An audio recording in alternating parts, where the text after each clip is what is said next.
Hey there, this is Jojo with your daily tree charge, and here I am under this gorgeous tree, grounding, earthing. Look, it's just magnificent.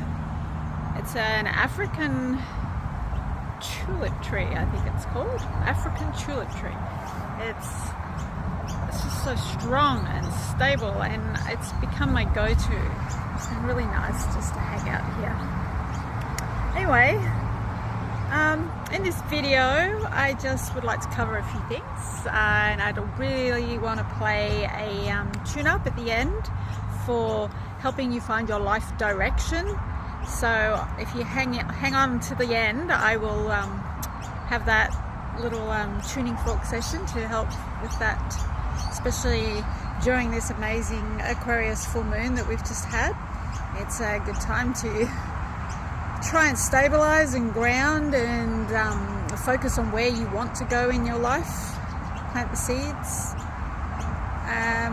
So I thought that would be a good one, and it's also the next one on my list of protocols to practice. So I'll be doing that a bit later.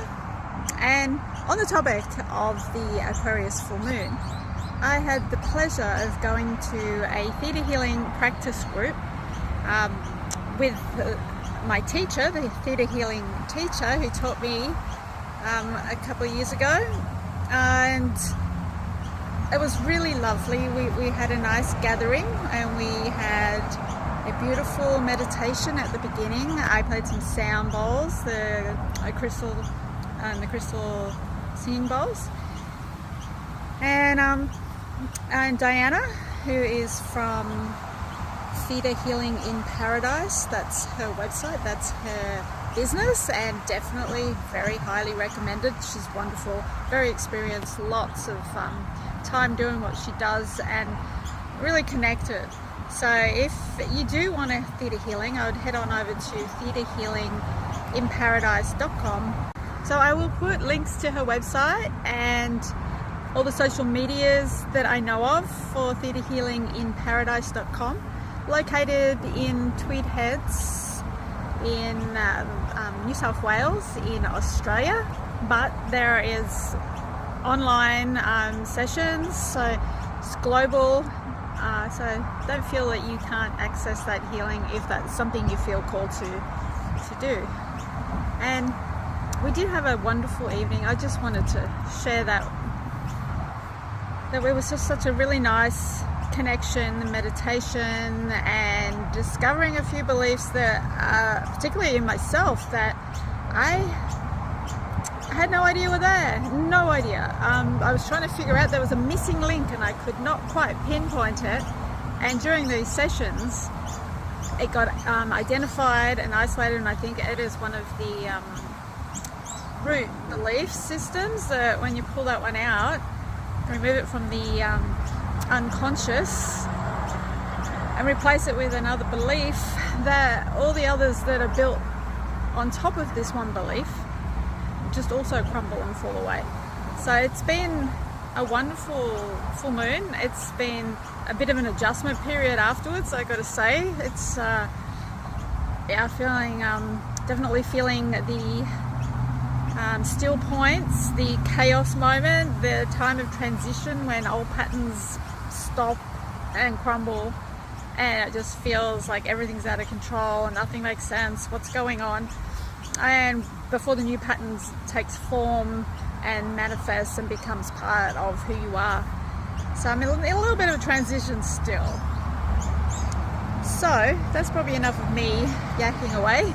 I will play this tuning session for you, and I hope it helps you. So I'm going to do a protocol for life direction. It's number 4 on my list that I'm working through with my studies with biosonic tuning and with the Shift Network with John Bulio. I'll just give a little description of what I'm going to do, and then off we go. So we're going to play the unison, which is 2 tuning forks at the same frequency, and this is the Auto 128, or you can do a low humming drone sound, which creates a strong earth and grounding. So we're after that grounding, deep one tone. And then we do the octave, which is 8 intervals apart from each other. So it's a C and a C. One's 256 and the other C is 512 hertz. And in between you have all of the other notes, but the 2 octaves creates ether and space. The 1 octave, creating the octave with the 2 fourths, gives you space, and the element of ether is stimulated. And then we do the 6th interval. 6th interval is fire, the rising fire, the phoenix rising from the ashes. And we do this 2 times for vision and insight. And then the 5th interval, which is the G, the air, it brings vision and insight back into balance. And then the 3rd interval, also fire, brings everything down and promotes it into action in the physical world. So this is what I'm going to do. I'm going to pause this while I set up, and I'll be back.